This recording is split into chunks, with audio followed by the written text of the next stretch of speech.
रामाय रामभद्राय रामचंद्राय वेधसे रघुनाथाय नाथाय सीतायाः पतये नमः।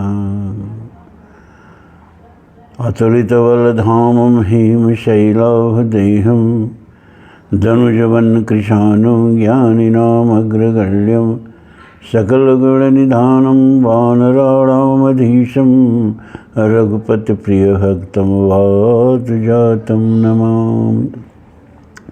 श्री राम जय राम, श्री राम जय जय राम। वाल्मीकि रामायण अयोध्या कांड, तीसरा सर्ग आधा हुआ था, आधा आज शुरू कर रहे हैं।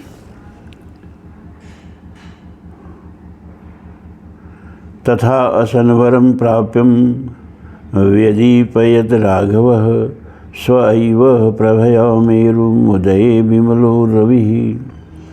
जैसे निर्मल सूर्य उदय काल में मेरु पर्वत को अपनी किरणों से उद्भासित कर देते हैं, उसी प्रकार से रघुनाथ जी उस श्रेष्ठ आसन को ग्रहण करके अपनी ही प्रभा से उसे प्रकाशित करने लगे। तेन विभ्राजिता तत्र सा सभापविरोचत विमल ग्रह नक्षत्रा शारदी द्यौरिविन्दुना। उनसे प्रकाशित हुई वह सभा भी बड़ी शोभा पा रही थी।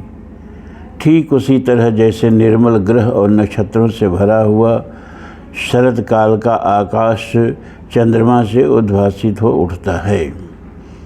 तम पश्यमानो नृपस्तिस्तुतोषः प्रियतमात्मजम् अलङ्कृतमिवात्मानम् अदर्शं तलसंस्थितम्। जैसे सुंदर वेशभूषा से अलंकृत हुए अपने ही प्रतिबिंब को दर्पण में देखकर मनुष्य को बड़ा संतोष प्राप्त होता है, उसी प्रकार अपने शोभाशाली प्रिय पुत्र उन श्री राम को देखकर राजा बड़े प्रसन्न हुए। स तम सुस्थितम आभाष्य पुत्रम पुत्रवतांबरम उवाचेदं वचो राजा देवेंद्रमिव कश्यपः। जैसे कश्यप देवराज इंद्र को पुकारते हैं, उसी प्रकार पुत्रवानों में श्रेष्ठ राजा दशरथ सिंहासन पर बैठे हुए अपने पुत्र श्री राम को संबोधित करके इस प्रकार बोले। ज्येष्ठया मास में पत्न्यां सदृश्यां सदृश सुतः उत्पन्नस्त्वं गुणज्येष्ठो मम रामात्मज प्रियः। त्वया यतः प्रजाश्चेष्मा स्वगुणैरनुरञ्जिताः तस्मात् त्वं पुष्ययोगेन यौवराज्यमवाप्नुहि।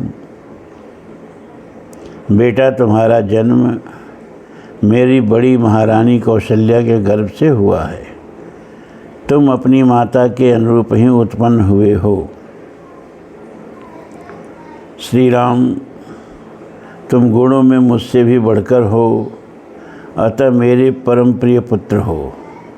तुमने अपने गुणों से इन समस्त प्रजाओं को प्रसन्न कर लिया है। इसलिए कल पुष्य नक्षत्र के योग में युवराज का पद ग्रहण करो। कामतस्त्वं प्रकृत्यैव निर्णीतो गुणवानिति गुणवत्यपि तु स्नेहात् पुत्र वक्ष्यामि ते हितं भूयो विनयमास्थाय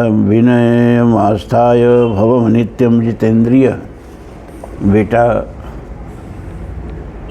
यद्यपि तुम स्वभाव से ही गुणवान हो और तुम्हारे विषय में यही सबका निर्णय है, तथापि मैं स्नेहवश सद्गुण संपन्न होने पर भी तुम्हें कुछ हित की बातें बताता हूँ।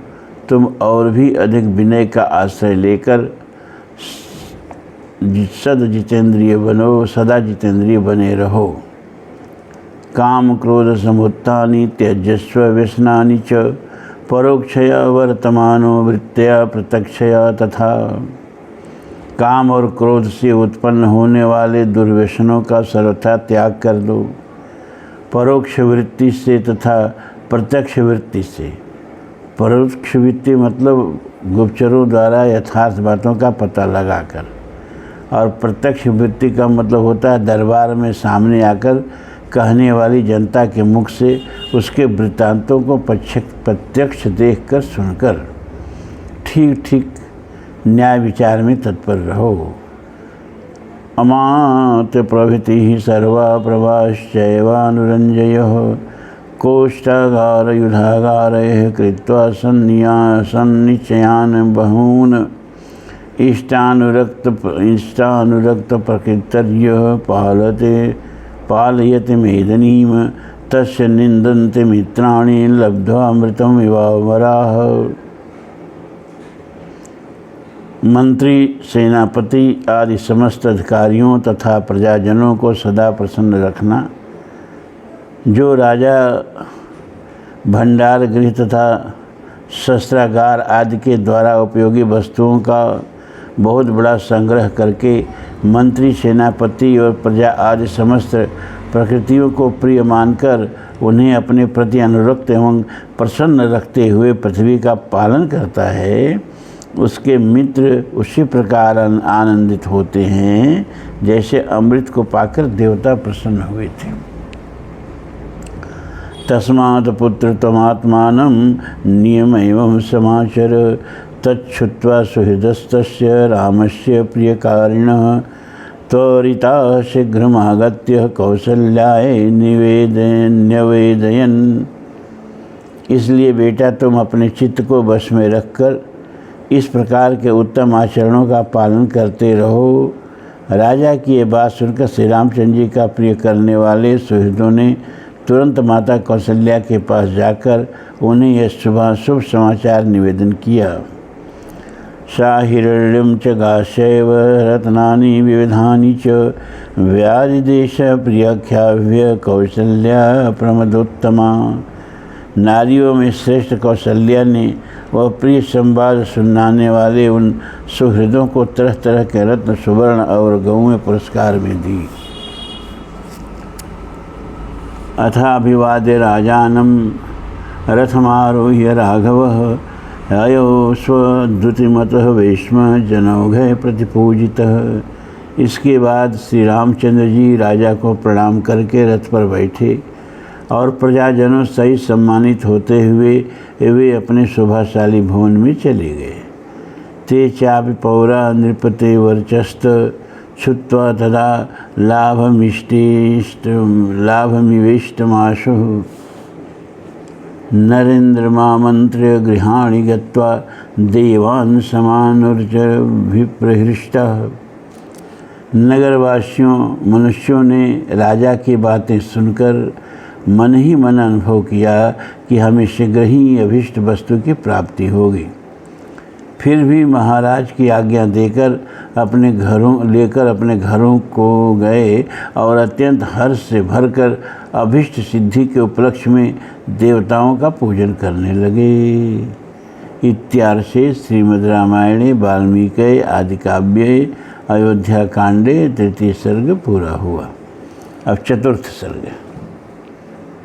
श्री राम को राज्य देने का निश्चय करके राजा का सुमंत द्वारा पुनः श्री राम को बुलवाकर उन्हें आवश्यक बातें बताना, श्री राम का कौशल्या के भवन में जाकर माता को यह समाचार बताना और माता से आशीर्वाद पाकर लक्ष्मण से प्रेमपूर्वक वार्तालाप करके अपने महल में चले जाना। गतेश्वत रिपोहूय पौरेषु सह मंत्रिभिः मंत्रयित्वा ततश्चक्रे निश्चयज्ञः स निश्चयं स्व एव पुष्यो भवति शोभिषेच्यस्तुमे सुतः रामो राजीवपत्राक्षो युवराजः इति प्रभुः। राजसभा से पूर्ववासियों के चले जाने पर कार्य सिद्धि के योग्य देश काल के नियम को जानने वाले प्रभावशाली नरेश ने पुनः मंत्रियों के साथ सलाह करके यह निश्चय किया कि कल ही पुष्य नक्षत्र होगा, अतः कल ही मुझे अपने पुत्र कमल नयन श्री राम का युवराज के पद पर अभिषेक कर देना चाहिए। अथान्तरगृहमाविश्य राजा दशरथ तथा सूतमान्त्रयामास रामं पुनरिहानयः। तदनंतर अंतःपुर में जाकर महाराज दशरथ ने सूत को बुलाया और आज्ञा दी, जाओ श्री राम को एक बार फिर यहाँ बुला लाओ। प्रतिगृह्य तु तद्वाक्यं सूतं पुनरुपाययौ रामस्य भवनं शीघ्रं राममानयितुं पुनः। उनकी आज्ञा शिरोधार करके सुमंत्र श्री राम को शीघ्र बुला लाने के लिए पुनः उनके महल में गए। द्वास्थौ रावेदितं तस्य रामायागमनं पुनः श्रुत्यैव चापि रामस्तं प्राप्तं शङ्कान्वितोऽभवत्। द्वारपालों ने श्री राम को सुमंत्र के पुनः आगमन की सूचना दी। उनके आगमन सुनते ही श्री राम के मन में संदेह हो गया। प्रवेश चैनम त्वरितो रामो वचनम बभीत यदा गमनम कृत्यम ते भूयस्तदम ब्रह्मशेषतः। उन्हें भीतर बुलाकर श्री राम ने उनसे बड़ी उतावली के साथ पूछा, आपको पुनः यहाँ आने की क्या आवश्यकता पड़ी, यह पूर्ण रूप से बताइए।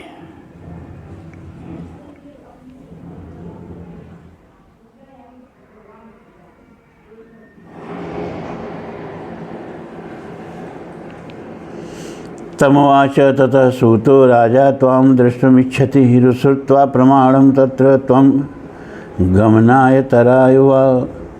तब सूत ने उनसे कहा, महाराज आपसे मिलना चाहते हैं, मेरी इस बात को सुनकर वहाँ जाने या न जाने का निर्णय आप स्वयं करें।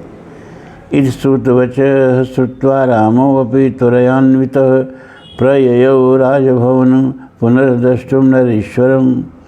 सूत का यह वचन सुनकर श्री रामचंद्र जी महाराज दशरथ का पुनः दर्शन करने के लिए तुरंत उनके महल की ओर चल दिए। तम श्रुत्वा समनुप्राप्तं दशरथो नृपः प्रवेशयामास गृहं विवक्षुं प्रियमुत्तमम्। श्री राम को आया हुआ सुनकर राजा दशरथ ने उनसे प्रिय तथा उत्तम बात कहने के लिए उन्हें भीतर बुला लिया। प्रविशन्नेव च श्रीमान राघवो भवनं पितुः ददर्शं पितरं दूरात् प्रणिपत्य कृतांजलिम्।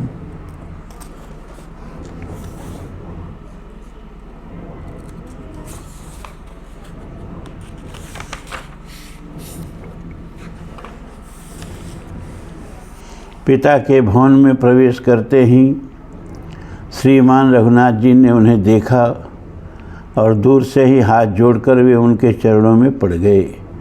प्रणमन्तं तमुत्थाय संपरिष्वज्य भूमिपः प्रदिश्य चासनं चास्मै रामं च पुनरं बभ्रीत। प्रणाम करते हुए श्री राम को उठाकर महाराज ने छाती से लगा लिया और उन्हें बैठने के लिए आसन देकर पुनः उनसे इस प्रकार कहना आरंभ किया। राम वृद्धो वस्मि दीर्घायुर्भुक्ता य भोग यथोपसिता अन्नम विद्धि सतैर्यथेष्टम भूरि दक्षिण। श्री राम, अब मैं बूढ़ा हुआ, मेरी आयु बहुत अधिक हो गई, मैंने बहुत से मनोवांछित भोग भोग लिए, अन्न और बहुत सी दक्षिणाओं से युक्त सैकड़ों यज्ञ भी कर लिए। जातमिष्टं पत्यं ते त्वमद्यानुपमं भुवि दत्तमिष्टमधीतं च मया पुरुषोत्तम, तुम मेरे प्रिय अभीष्ट संतान के रूप में प्राप्त हुए हो, जिसकी इस भूमंडल में कहीं उपमान नहीं है। मैंने दान यज्ञ और स्वाध्याय भी कर लिए।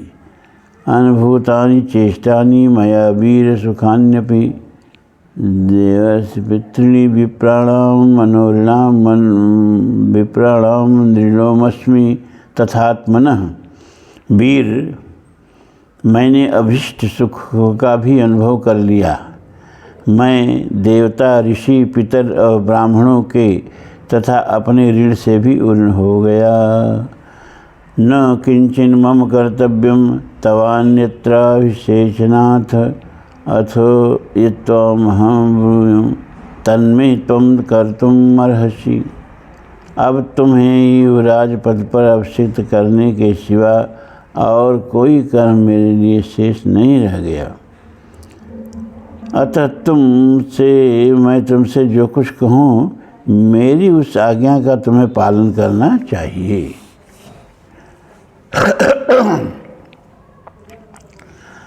अद्य प्रकृतयः सर्वा स्वामिच्छन्ति नराधिपः अतस्त्वां युवराजानम् अभिषेक्ष्यामि पुत्रक।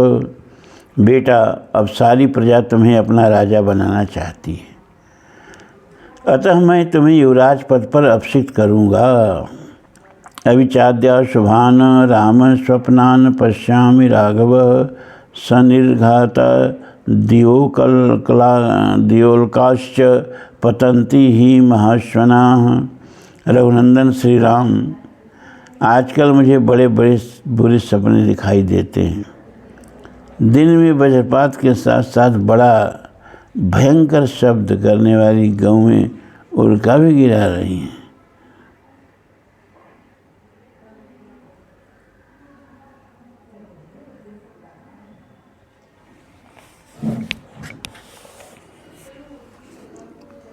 अवष्टब्धम च मे राम नक्षत्रम दारुणग्रहे आवेदयन्ति दैवज्ञाः सूर्यांगारकाराहुभिः।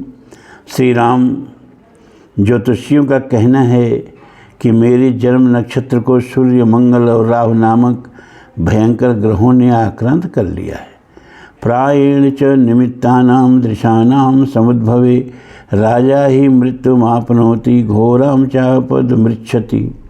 ऐसे अशुभ लक्षणों का प्राकट्य होने पर प्रायः राजा घोर आपत्ति में पड़ जाता है, अतः अंततो गत्वा उसकी मृत्यु भी हो जाती है। ये तद यावदेव मे चेतो न विमुह्यति राघव तावदेवाभिषिञ्चस्व चला ही प्राणिनां मतिः। अतः रघुनंदन, जब तक मेरे चित्त में मोह नहीं छा जाता तब तक ही तुम युवराज पद पर अपना अभिषेक करा लो, क्योंकि प्राणियों की बुद्धि चंचल होती है। अद्य चंद्रो अभ्युपगमत पुष्यत पूर्व पुनर्वशुम स्वपुष्य योगम नियतम वक्षन्ते दैवचिंतकाः। आज चंद्रमा पुष्य से एक नक्षत्र पहले पुनर्वसु पर विराजमान है, अतः निश्चय ही कल वे पुष्य नक्षत्र पर रहेंगे, ऐसा ज्योतिषी कहते हैं। तत्र पुष्ये अभिषिञ्चस्व मनुष्यरतीव माम स्वस्त्वाहमभिषेक्ष्यामि यौवराजे परंतप। इसलिए उस पुष्य नक्षत्र में ही तुम अपने अभिषेक करा लो। शत्रुओं को संताप देने वाले वीर, मेरा मन इस कार्य में बहुत शीघ्रता करने को कहता है। इस प्रकार कल अवश्य ही मैं तुम्हारा युवराज पद अभिषिक्त कर दूंगा। तस्मात् त्वयाद्य प्रभृति निषेयं नियतात्मना सह बद्ध्वा पवस्तव्याः दर्भ प्रशस्तरसायिना।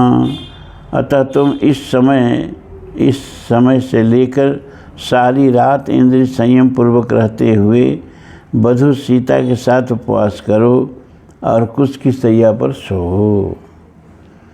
सुहृदश्च प्रमत्तास्त्वां रक्षन्वद्य समन्ततः भवानि बहुविघ्नानि कार्याणि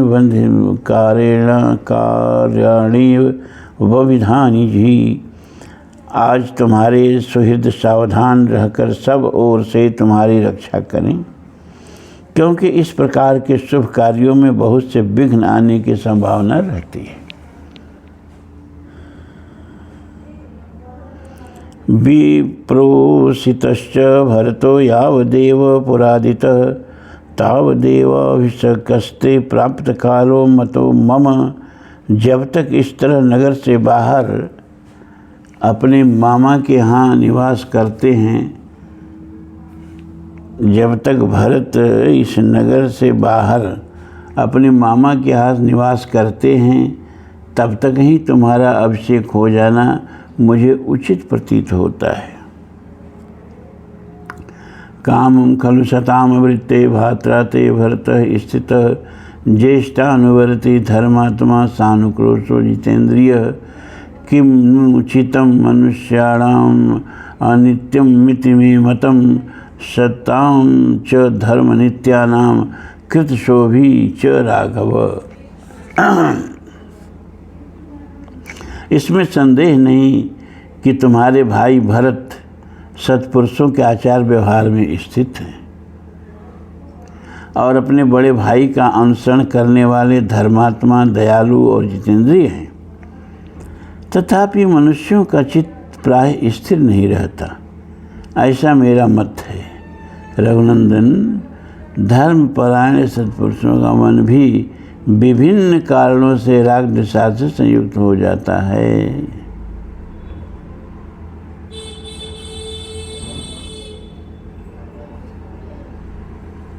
इत्युक्तः सो अभ्यनुग्रातः शोभाविन्यान विशेषणे व्रजेति रामः पितरम् अभिवाद्याभ्ययाद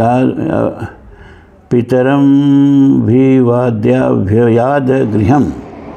राजा के इस प्रकार कहने और कल होने वाले राज्याभिषेक के निमित्त व्रत पालन के लिए जाने की आज्ञा देने पर श्री रामचंद्र जी पिता को प्रणाम करके अपने महल में चले गए।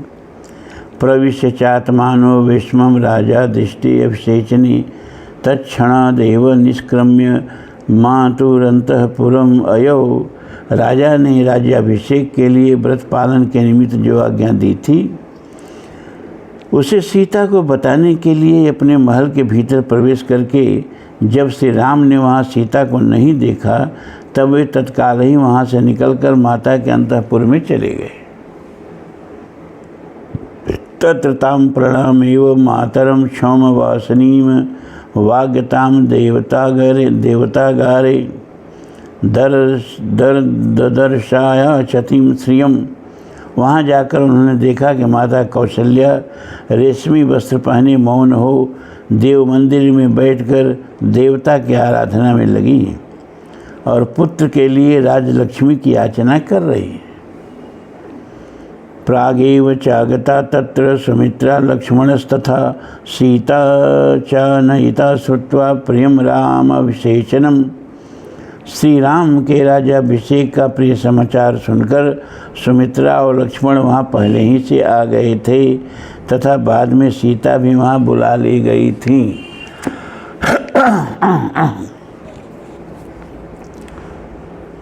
तस्मिन् काले अपि कौशल्या तस्थावामीलितेक्षणाः सुमित्रायान्वास्यमाना सीताया लक्ष्मणेन च।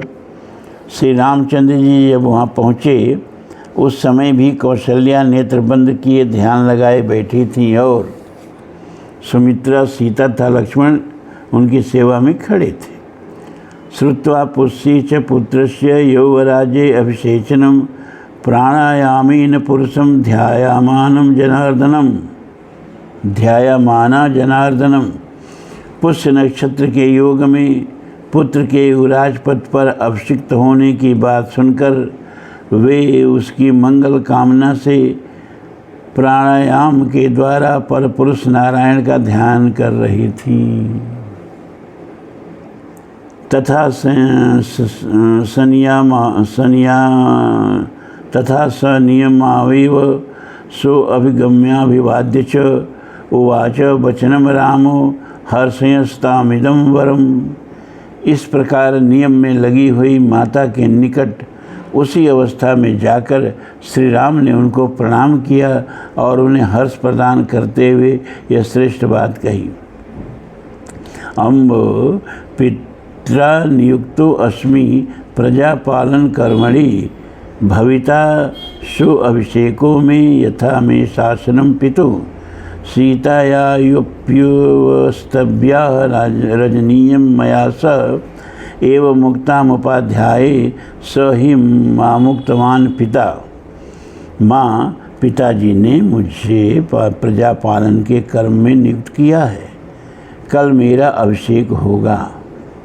जैसा कि मेरे लिए पिताजी का आदेश है, उसके अनुसार सीता को भी मेरे साथ इस रात में उपवास करना होगा। उपाध्यायों ने ऐसी ही बात बताई थी जिसे पिताजी ने मुझसे कहा। यानि यानत्र योग्यानि शोभा विन्य अभिषेचनी तानि मे मंगलानद्य वैद्याश्चैव कारय। अतः कल होने वाले अभिषेक के निमित्त से आज मेरे और सीता के लिए जो जो मंगल कार्य आवश्यक हो सब कराओ। एतत् छुत्वा तो कौशल्या चिरकालाभिकांक्षितं हर्षबाष्पाकुलं वाक्यम इदं राम भाषत। चिरकाल से माता के हृदय में जिस बात की अभिलाषा थी उसकी पूर्ति को सूचित करने वाली यह बात सुनकर माता कौशल्या ने आनंद के आंसू बहाते हुए गदगद कंठ से इस प्रकार कहा। वत्स राम चिरं जीव हस्तास्ते परिपंथना ज्ञातीन मे त्वं श्रिया युक्त सुमित्रायाश्च नंदय नंदय। बेटा श्री राम चिरंजीवी हो, तुम्हारे मार्ग में विघ्न डालने वाले शत्रु नष्ट हो जाएं। तुम राजलक्ष्मी से युक्त होकर मेरे और सुमित्रा के बंधु बांधवों को आनंदित करो। कल्याणे बत नक्षत्रे मया जातो वशपुत्र का एन त्वया दशरथो गुणैराराधित पिता। बेटा तुम्हारे मेरे द्वारा किसी मंगलमय नक्षत्र में तुम मेरे द्वारा किसी मंगलमय नक्षत्र में उत्पन्न हुए थे, जिससे तुमने अपने गुणों द्वारा पिता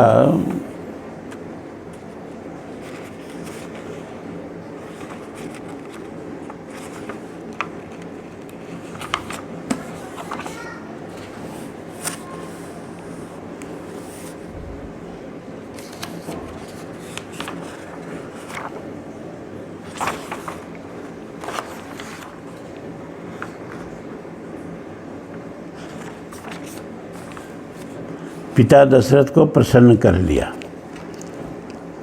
अमोघम बत में क्षांतम पुरुषे पुष्कर क्षणे येयम इक्ष्वांग राजश्री पुत्रम त्वाम संश्रयसिष्यति। बड़े हर्ष की बात है कि मैंने कमल नयन भगवान विष्णु की प्रसन्नता के लिए जो व्रत उपवास आदि किया था वह आज सफल हो गया।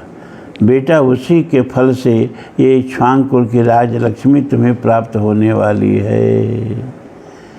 इत्येव मुक्तो मात्रा तो रामो भ्रातरम अब्रवीत प्राञ्जलिं प्रहमासीनम अवीक्ष्य अस्मयन्निव।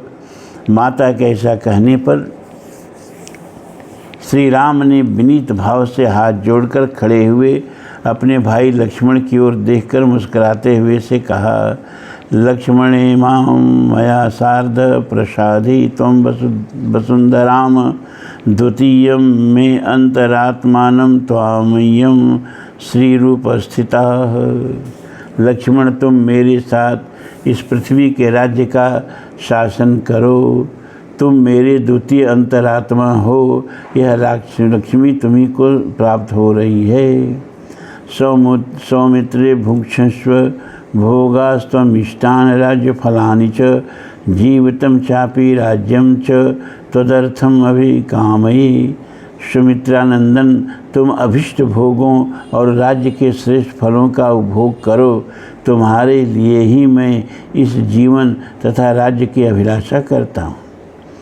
इत्युक्त्वा लक्ष्मणं रामो मातरावभिवाद्य च अभ्यनुज्ञाप्य सीतां च अयोस्वं च निवेशनम। लक्ष्मण से ऐसा कहकर श्री राम ने दोनों माताओं को प्रणाम किया और सीता को भी साथ चलने की आज्ञा दिलाकर वे उनको लिए हुए अपने महल में चले गए। इत्यार्थ से श्रीमद् रामायणे वाल्मीकि आदि काव्ये अयोध्या कांडे 4th सर्ग पूरा हुआ।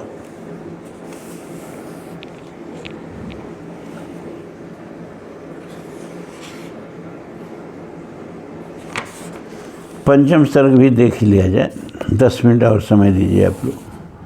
राजा दशरथ के अनुरोध से वशिष्ठ जी का सीता सहित श्री राम को उपवास व्रत की दीक्षा देकर आना और राजा को इस समाचार से अवगत कराना। राजा का अंतःपुर में प्रवेश। संदिश्य राम नृपति शोभा विन्यभिषेचने पुरोहितम समाहूय वशिष्ठम इदम बभीत। उधर महाराज दशरथ जब श्री रामचंद्र जी को दूसरे दिन होने वाले अभिषेक के विषय में आवश्यक संदेश दे चुके, तब वे अपने पुरोहित वशिष्ठ जी को बुलाकर बोले, गच्छोपवासम काकुत्सम कारयाद्य तपोधन श्रेयसे राज्यलाभाय वध्वास। यत व्रत नियम पूर्वक व्रत का पालन करने वाले तपोधन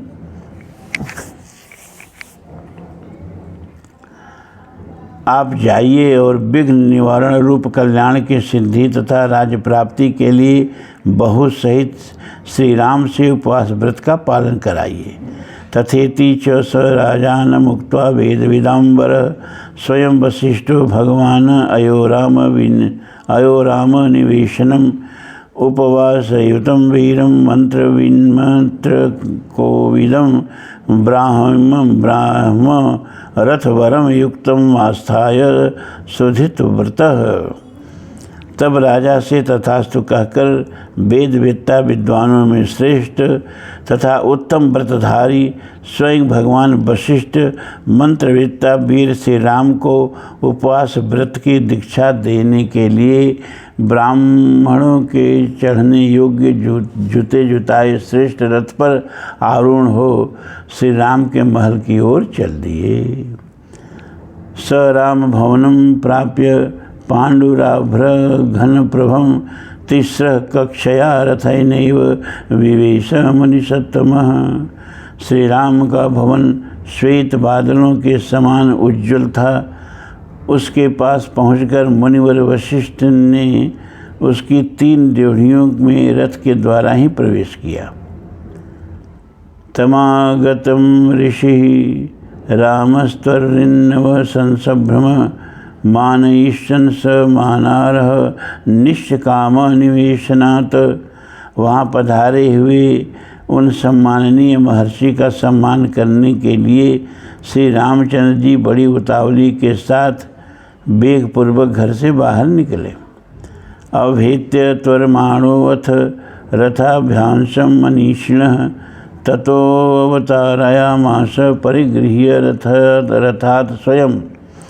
उन मनीषी महर्षि के रथ के समीप शीघ्रतापूर्वक जाकर श्री राम ने स्वयं उनका हाथ पकड़कर उन्हें रथ से नीचे उतारा। सचैनम ग्रह प्रसितम दृष्ट्वा संभाष्याभिप्रसाद्य च प्रियाहारहं हर्षयन् रामित्युवाच पुरोहितः। श्री राम प्रिय वचन सुनने के योग्य थे। उन्हें इतना विनीत देखकर पुरोहित जी ने कहा, वत्स, और उन्हें प्रसन्न करके उनका हर्ष बढ़ाते हुए इस प्रकार बोले, प्रसन्नस्ते पिता राम यस्तम राज्यमवाप्स्यसि उपवासम भवानद्य करोति सह सीतया। श्री राम तुम्हारे पिता तुम पर बहुत प्रसन्न हैं क्योंकि तुम्हें उनसे राज्य प्राप्त होगा। अतः आज की रात तुम वधू सीता के साथ उपवास करो। प्रातसत्त्वामभिषेक्ता हि यो राज्येन राधिपः पिता दशरथः प्रीत्या ययातिम नहुषो यथा। रघुनंदन जैसे नहुष ने ययाति का अभिषेक किया था, उसी प्रकार तुम्हारे पिता महाराज दशरथ कल प्रातः काल बड़े प्रेम से तुम्हारा युवराज पद पर अभिषेक करेंगे। इत्युक्ता स तदा राममुपाश्रयत व्रतः मंत्रवत करयामास वैदेह्यं सहितं शुचि। ऐसा कहकर उन व्रतधारी एवं पवित्र महर्षि ने मंत्रोच्चार पूर्वक श्री सीता सहित राम को उपवास व्रत की दीक्षा दी। ततो यथावद रामेण स राज्ञो गुरुरर्चितः अभ्यगुणाप्य काकुत्सम अयो राम निवेशनात्। तदनंतर श्री रामचंद्र जी ने महाराज के भी गुरु वशिष्ठ का यथावत पूजन किया। फिर वे मुनि श्री राम की अनुमति से उनके महल से बाहर निकले। सुहृदस्तत्र रामो अपि साहसीन प्रियं वदैः सभाजितो विवेशाथ ताननुज्ञाप्य सर्वशः। श्री राम वहाँ भी प्रिय वचन बोलने वाले सुहृदों के साथ कुछ देर तक बैठे रहे। फिर उनसे सम्मानित हो उन सब की अनुमति ले पुनः अपने महल के भीतर चले गए। हरिष्ट नारी नरायुतम राम विस्म तदा बभौ यदा मत द्विजगणम प्रफुल्ल नलिनम सरह। उस समय श्री राम का भवन हर्षोत्फुल्ल नर नारियों से भरा हुआ था और मतवाले पक्षियों के कलरव से युक्त खिले हुए कमल वाले तालाब के समान शोभा पा रहा था। स राजभवनम प्राख्यात तस्माद राम निवेशनात् निर्गत्य ददर्शे मार्ग वशिष्ठो जनसंवृतम। राजभवनों में श्रेष्ठ श्री राम के महल से बाहर जाकर वशिष्ठ जी ने सारे मार्ग मनुष्यों की भीड़ से भरे हुए देखे।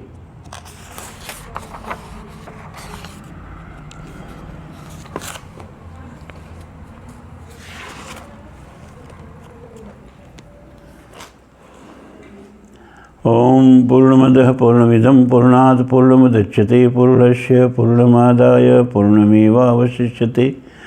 सर्वे भवन्तु सुखिनः सर्वे सन्तु निरामयाः सर्वे भद्राणि पश्यन्तु मा कश्चित् दुःखभाग् भवेत्। असदो मा सद्गमय तमसो मा ज्योतिर्गमय मृत्योर्मा अमृतं गमय। ओम शांति शांति शांति।